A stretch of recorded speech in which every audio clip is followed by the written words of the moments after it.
अविनाश, याबद्दलच्या अपडेट्स तुमच्याकडनं घेतच राहू. पण याच संदर्भातल्या काही महत्त्वाच्या अपडेट्स मिळत आहेत. परराष्ट्र मंत्री एस जयशंकर यांनी या संदर्भातलं एक ट्विट देखील केलेलं होतं की अमेरिकेतल्या परराष्ट्र मंत्र्यांसोबत चर्चा झाल्याबद्दल त्यांनी हे ट्विट केलेलं होतं. पण त्यानंतर त्यांनी अमेरिकेच्या परराष्ट्र मंत्र्यांना जे उत्तर दिलंय, India will firmly counter any attempts at escalation from Pakistan, म्हणजे ज्या काही कुरापती, जी काही आगळीक पाकिस्तानकडनं होईल त्या सगळ्या कुरापतींना, त्या सगळ्या आगळीकींना, त्या सगळ्या हल्ल्यांना भारताकडनं तितकंच तोडीसतोड उत्तर दिलं जाईल. भारताची भूमिका या सगळ्या संदर्भातली अत्यंत स्पष्ट आहे आणि ही स्पष्ट भूमिका परराष्ट्र मंत्री एस जयशंकर यांनी अमेरिकेच्या परराष्ट्र मंत्र्यांना आधीच कळवलेली आहे. त्यामुळं आता या पुढच्या काळामध्ये कोणत्याही प्रकारचे हल्ले पाकिस्तानकडनं भारत सहन करणार नाही हे स्पष्ट आहे. प्रतिहल्ल्यांच्या प्रयत्नामध्ये भारतीय सैन्य सध्या असल्याचं समजतंय. लाहोरवर हल्ले करण्यात आलेले आहेत. इस्लामाबादमध्ये सुद्धा हल्ला करण्यात आल्याचं समजलेलं होतं. कराचीमध्ये सुद्धा भारतीय सैन्यानं हल्ला केल्याची माहिती मिळतेय. ऑपरेशन सिंदूर अजूनही सुरूच आहे. ऑपरेशन सिंदूरच्या माध्यमातून भारतीय सैन्य पाकिस्तानचं मोडलेलं कंबरडं आता आणखी पूर्णपणे मोडतंय की काय, अशीच सध्याची स्थिती दिसतीये. आता एकीकडे वायुदल आणि सैन्य दल हे ऍक्शन मोडवर होतं, मात्र आता भारतीय नौदल सुद्धा ऍक्शन मोडवर येणार असल्याचंच दिसतंय. वायुदलानं बहावलपूरमध्ये जैश ए मोहम्मदच्या दहशतवादी तळांवर कारवाई केलेली होतीच. पुन्हा एकदा वायुदलानं ही कारवाई केल्याचं समजतंय.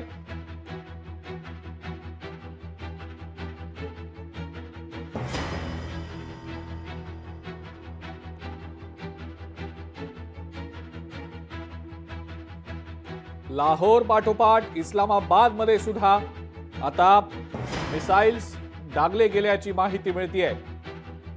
भारतीय सैन्य अत्यंत आक्रमकपणे तोडीसतोड प्रत्युत्तर पाकिस्तानच्या या आगळीकीला देत असल्याचं दिसतंय. कोणत्याही क्षणी आता भारतीय नौदल सुद्धा ऍक्शन मोडवर येणार असल्याचं समजतंय.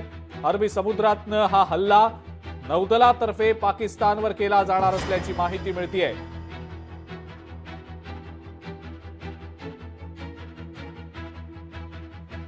शैलेंद्र देवळाणकर सर आहेत आपल्या सोबत सध्या फोन लाईनवरनं. सर, परिस्थिती दिवसेंदिवस एस्केलेट होत चालल्याचं आपण बघत होतो, मात्र आज ज्या घडामोडी घडतायत, युद्ध सुरू झालंय अशी चर्चा आहे. सर, या सगळ्या संदर्भातली पहिली प्रतिक्रिया.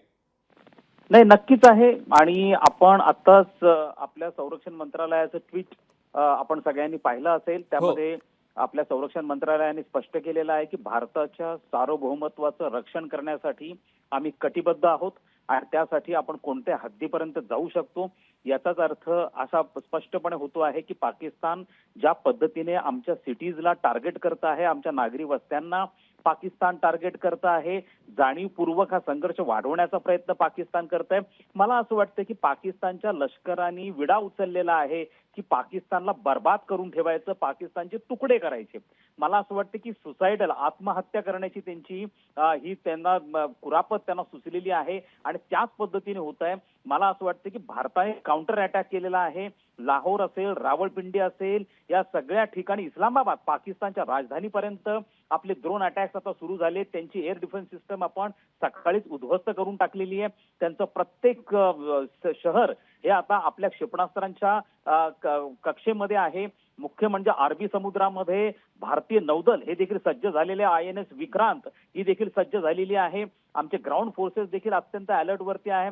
मला असं स्पष्टपणे वाटतं की आपली इच्छा नसतानाही पाकिस्तान याला एस्केलेट करू इच्छित आहे. मात्र एका गोष्टीसाठी निश्चितपणे आपण केंद्र सरकारचे अभिनंदन केलं पाहिजे. ते यासाठी केलं पाहिजे की आज बघा S-400 सारखी अँटी बॅलिस्टिक मिसाईल सिस्टम आपण खरेदी केली. आज त्याच्यामुळे पाकिस्तानचे सगळे ड्रोन, सगळे क्षेपणास्त्र आपण निष्प्रभ करू शकलो. एकाच वेळेला 30-40 क्षेपणास्त्र येत आहेत, ड्रोन्स येत आहेत. एकही भारतीय भूमीवरती पडत नाहीये, आकाशामध्ये उद्ध्वस्त केलं जात आहे. ही सगळ्यात स्मार्ट मूव्ह आहे सगळ्या स्मार्ट पर्चेसिंग आहे आपलं हे. त्यामुळे मला असं वाटतंय की ह्या सिच्युएशनला टॅकल करण्यासाठी आपण लष्करी दृष्ट्या अत्यंत सक्षम आहोत आणि योग्य पद्धतीने आपण पाकिस्तानला याचं उत्तर देतो आहोत. खरंय. आणि सर, आणखीन एक महत्वाचा मुद्दा म्हणजे परराष्ट्र मंत्री जयशंकर यांनी सुद्धा अत्यंत स्पष्टपणे सांगितलेलं आहे. त्यांनी सुद्धा काही वेळापूर्वी एक ट्विट केलंय, अर्धा तास झाला माझ्या मते. त्यांनी म्हटलंय फर्मली काउंटर केलं जाणार आहे पाकिस्तानच्या प्रत्येक अटॅकला. त्यामुळं डिप्लोमसीच्या चॅनल्स थ्रू काही बोलणं चालू असेल तर त्याही अनुषंगानं हा एक क्लिअर मेसेज भारतानं जगातल्या इतर सर्व देशांना दिलाय. सर, त्याबद्दल नेमकं काय वाटतं? नाही, मला असं वाटतं की परिस्थिती ही इतकी चिघळलेली आहे. अशा परिस्थितीमध्ये स्वाभाविकपणे अमेरिका असेल, युरोपियन महासंघ असेल, संयुक्त राष्ट्र संघटना असेल, या सगळ्यांकडनं मध्यस्थी संयमाचा उपदेश हा स्वाभाविकपणे दिला जाणार आहे. मात्र भारतासाठी आपले हितसंबंध, भारतासाठी आपलं स्वातंत्र्य, भारतासाठी आपलं सार्वभौमत्व ही आपली प्राथमिकता आहे आणि त्यामुळे भारताला पूर्ण अधिकार आहे. जर अशा प्रकारे भारताची इच्छा नसतानाही आपल्या नागरी वस्तींवरती हल्ले होत असतील तर त्याचा प्रतिकार करण्याची आणि पाकिस्तानवरती प्रतिहल्ला देण्याची. मात्र या सगळ्या गोष्टी करत असताना आपण आपल्या परराष्ट्र मंत्रालयाच्या माध्यमातून एक विश्वास निर्माण करण्याचा प्रयत्न करत असतो. आपल्याला सहानुभूतीची गरज नाहीये, मात्र आपण जे करतो आहोत, पाकिस्तान कसं आंतरराष्ट्रीय कायद्याचं उल्लंघन करत आहे जगाला दाखवणं गरजेचं असतं आणि आम्ही ज्याही प्रकारचे काउंटर अटॅक करू हे आमच्या रक्षणासाठी आहेत, हे स्वरक्षणासाठी आहेत, आमच्या स्वातंत्र्याच्या सार्वभौमत्वाच्या रक्षणासाठी आहेत, हे जगाला सांगणं अत्यंत गरजेचं असतं आणि त्या दृष्टिकोनातून एस जयशंकर यांचे प्रयत्न आहेत. खरंय. सर, आणखीन एक महत्वाचा मुद्दा म्हणजे जैसलमेरमध्ये जे F-16 विमान शॉटडाऊन केलं गेलं होतं S-400 या सुदर्शन चक्र प्रणालीच्या अनुषंगानं, त्यातल्या एका पायलटला जिवंत पकडण्यात आल्याच्या बातम्या समोर येत आहेत. सर, त्याबद्दल नेमकं काय वाटतं? त्या दृष्टीनं सुद्धा काही वेगळे इम्प्लिकेशन समोर येऊ शकतील का येत्या काळात? मला असं वाटतं की त्यांचे 3 फायटर प्लेन जे आहेत ते आपण नेस्तनाबूत केलेत आणि ते आपण पाडलेले आहेत. त्याच्यामध्ये JF-17 2 आहेत आणि F-16 हे जैसलमेरमध्ये राजस्थानच्या बॉर्डरवरती आपण ते पाडलेलं आहे. त्यामुळे ही शक्यता नाकारता येत नाही की त्यांचे जे पायलट्स आहेत ते कदाचित भारतीय सैन्य दलाच्या ताब्यामध्ये असू शकतात. ही पॉसिबिलिटी ऑफिशियल कन्फर्मेशन हे अद्याप आलेलं नाहीये. मात्र एका गोष्टीचं ऑफिशियल कन्फर्मेशन पाकिस्तानकडनं आलं आहे, ते म्हणजे त्यांचे 2 JF-16 हे पाडले गेलेले आहेत. त्यामुळे हे त्यांनी ऑफिशियली कन्फर्म केलेलं आहे. त्यामुळे अशा परिस्थितीमध्ये ही गोष्ट स्वाभाविक आहे. मला असं वाटतं की या सगळ्या गोष्टींचं क्लॅरिफिकेशन हे उद्या प्रामुख्याने दिलं जाईल. आजची रात्र ही मात्र अत्यंत महत्वपूर्ण रात्र आहे. जर पाकिस्तान आपल्या कुरापतीपासून पुन्हा मागे सरला नाही तर मात्र पाकिस्तानला प्रचंड मोठी किंमत इथे चुकवावी लागणार आहे आणि ते आपल्याला उद्या सकाळपर्यंत त्या गोष्टी क्लिअर होतील या सर्व दृष्टिकोनातून. ठीक आहे सर, खूप खूप धन्यवाद. आपण प्रतिक्रिया दिलीत या सगळ्या संदर्भातली आणि चर्चा केली त्याबद्दल. आपण पाहतो आहोत या सगळ्या घडामोडी या अत्यंत वेगानं सध्या घडता आहेत. सतीश ढगे सर सुद्धा आपल्या सोबत आहेत, संरक्षण तज्ञ. सर, परिस्थिती आता चिघळतच चाललेली आहे, तणावपूर्ण तर बनलेली होती, चिघळत चालल्याची स्थिती सध्या दिसते आणि भारतानं आपली फर्म भूमिका ठेवलेली आहे. हल्ला जर केला आमच्या सार्वभौमत्वावर, आमच्या देशावर, आमच्या वेगवेगळ्या ठिकाणांवर तर आम्ही त्याला तितक्याच ताकदीनं, कदाचित आणखी ताकदीनं प्रत्युत्तर देऊ. तसंच सध्या घडतंय. पाकिस्तानची 4 महत्वाची शहरं टार्गेट करण्यात आल्याची माहिती मिळते. सर, या सगळ्या संदर्भातली आपली पहिली प्रतिक्रिया. मुळातच भारतानं जे आहे आपली भूमिका अत्यंत स्पष्ट केली होती की आम्ही रेसिप्रोकल ऍक्शन करू, आम्हाला स्वतःला जे आहे एस्केलेशन करायचं नाही, युद्ध वाढवायचं नाही. आणि हे 2 दिवसापासून जे आहे पत्रकार परिषदेमधून त्याचबरोबर आपल्या ऍक्शन मधून आपण स्पष्टपणे असा संदेश दिला होता. पण असं असताना सुद्धा पाकिस्ताननं कालच्या रात्री 15 मिलिटरी इन्स्टॉलेशन्सवर हल्ला करण्याचा प्रयत्न केला, जो S-400 मिसाईल डिफेन्स सिस्टमनी त्याला एक प्रकारे निष्क्रिय ठरवलं, नाकाम ठरवलं. आणि आज तरी एक टप्पा त्याच्या पुढे जाऊन पाकिस्ताननं जम्मू काश्मीर, पंजाब, राजस्थान या राज्यांमध्ये ज्या नागरी वस्त्या आहेत त्या नागरी वस्त्यांना टार्गेट करण्याचा प्रयत्न केला, ड्रोन अटॅक केले. ही नक्कीच भारतासाठी जी आहे कुठेतरी रेड लाईन होती की इनफ इज इनफ. आणि त्याच अनुषंगानं एकतर जी आहे आपली S-400 मिसाईल डिफेन्स सिस्टम त्या ठिकाणी कामाची ठरली आणि मेजॉरिटी ऑफ ड्रोन अटॅक जे आहेत ते आपण न्यूट्रलाइज त्या ठिकाणी करू शकलो. पण अशा प्रकारे जे आहे नागरी वस्त्यांवर हल्ला करून जर निष्पाप लोकांचा बळी जाणार असेल तर ती आपल्यासाठी रेड लाईन आहे. आणि त्याच पॉईंट ऑफ व्ह्यूनं वेगवेगळ्या प्रकारच्या बैठका झाल्याच्या सुद्धा बातम्या आपल्याकडे आल्या, ज्यामध्ये प्रधानमंत्री नरेंद्र मोदी NSAशी चर्चा करतायत. त्याच वेळेस जे आहेत संरक्षण मंत्री हे CDS आणि तिन्ही दलाच्या प्रमुखाशी चर्चा करतायत. त्याच वेळेस डॉक्टर S जयशंकर हे Marco Rubio United States of अमेरिकाचे जे परराष्ट्र मंत्री आहेत त्यांच्याशी स्टेट सेक्रेटरी ऑफ स्टेट आहेत त्यांच्याशी चर्चा करतायत, युरोपियन युनियनच्या प्रतिनिधींना जे आहेत आपली भूमिका सांगतायत की नेमकं एस्केलेशन, युद्ध कोण वाढवतंय, पाकिस्तान वाढवतंय, ज्या प्रकारची त्यांची युद्धपूर्वीची कृती आहे हे सगळं त्या ठिकाणी सांगितलं असणार. आणि आता आंतरराष्ट्रीय जनमत आपल्या विरोधात जाऊ नये हे सगळं कन्सिडर करता ही आमच्यासाठी रेड लाईन आहे आणि आता आम्ही सुद्धा करारा जबाब देणार अशा प्रकारची भूमिका त्यांनी स्पष्टपणे सांगितली असणार. आणि त्याच आधारावर काही तासातच आपल्यासमोर बातम्या ज्या येत आहेत की तिथलं जे आहे महत्वाची शहरं आपण त्यांना टार्गेट केलेलं आहे, कराची असो, इस्लामाबाद त्या ठिकाणी असो, वेगवेगळ्या शहरांमध्ये पाकिस्तानमध्ये जाऊन अशा प्रकारचा हल्ला आपण करतोय. त्यामध्ये जे आहे अवॉक्स त्यांची जी एअर वॉर्निंग सिस्टम आहे ती पूर्णतः आपण उद्ध्वस्त करण्यामध्ये यश मिळवलं. म्हणजे एक प्रकारे ही परिस्थिती फक्त चिघळली नाही, माझ्या मते रेड लाईन क्रॉस केल्यामुळे हे सरळ सरळ युद्ध आणि एक प्रकारे जे आहे करारा जबाब देण्यासाठी ऑलरेडी भारतानं कारवाई सुरू केलेली आहे हे यावरून स्पष्टपणे दिसून येतं. बिलकुल. आणि सर आणखीन एक मुद्दा तो म्हणजे F-16 जे शॉटडाऊन केलं गेलं होतं जैसलमेरमध्ये, त्याच्यातल्या पाकिस्तानच्या पायलटला ताब्यात घेतलंय असं सुद्धा समजतं आहे. या अनुषंगानं पुढे काय घडेल ते तर आपण बघूच. या मात्र 3 टोटल फायटर जेट्स पाकिस्तानची भारतानं पाडलेली होती AS-400च्या माध्यमातून. आणि तिकडे पाकिस्तानमधल्या शहरांवर तर हल्ले सुरूच आहेत. एकीकडे सैन्यदल आणि वायुदल ऍक्शन मोडमध्ये होतं, आता नौदलाकडनं सुद्धा ऍक्शन मोडमध्ये येत. त्याही बाजूनं अरबी समुद्रातनं INS विक्रांतच्या माध्यमातून हल्ले केले जाणार असल्याचं समजतंय. सर त्याबद्दल नेमकं काय वाटतं?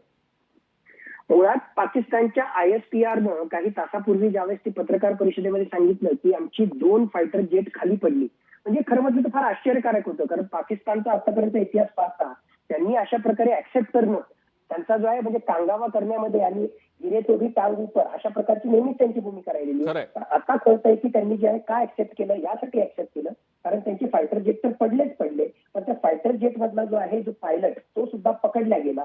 मग हे जगाच्या समोर अगोदर येण्याच्या आधीच त्यांनी स्वतः त्या ठिकाणी डिक्लेअर करणं अशा प्रकारचा बचावात्मक पवित्रा त्यांनी घेतला असेल म्हणून त्यांनी अगोदर ते ऍक्सेप्ट केलेला आहे. त्यापेक्षा तो आकडा म्हणजे त्यांच्या फायटर जेटचा पडण्याचा आकडा जो आहे तो 2 पेक्षा जास्त असण्याची शक्यता आहे.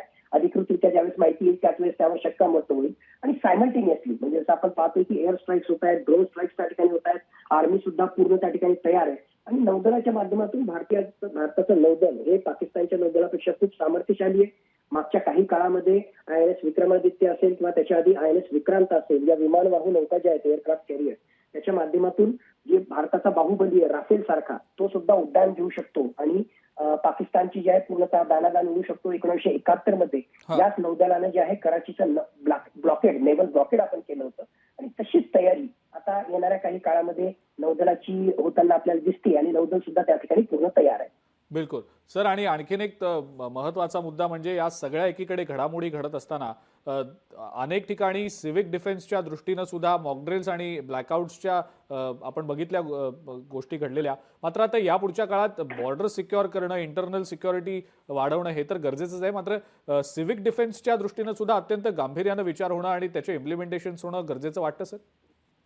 हो, आणि ऑलरेडी त्याच्याशी रिलेटेड तयारी सुरू केलेलीच आहे ना. म्हणजे आपण सगळे ऑप्शन्स त्या ठिकाणी कन्सिडर केले आणि म्हणून 7 मेला जी मॉक ड्रिल सिव्हिल डिफेन्सशी रिलेटेड घेतलेली आहे ते याच अँगलने की ठीक आहे पाकिस्तानकडे ती केपेबिलिटी आहे मिसाईल स्ट्राईकची, आपल्या शहरांना ते टार्गेट करू शकतं, पण त्याच्या आधीच आमच्याकडे अशा प्रकारची मिसाईल डिफेन्स सिस्टम आहे जी ऑलरेडी काल आणि आज आपण S-400च्या माध्यमातून पाहिलं.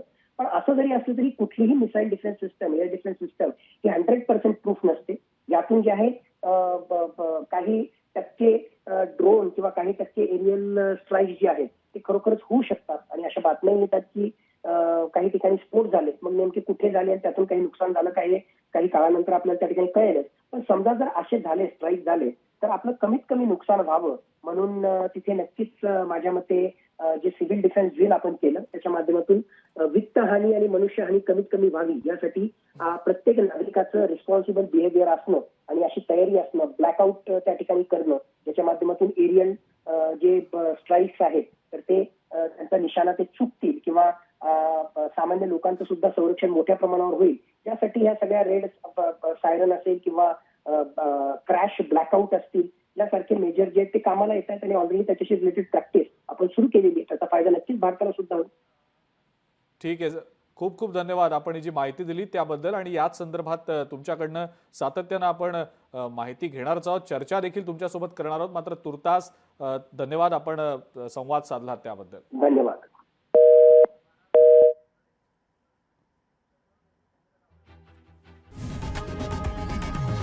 लोकशाही मराठी ऐका, पहा, जागरूक रहा.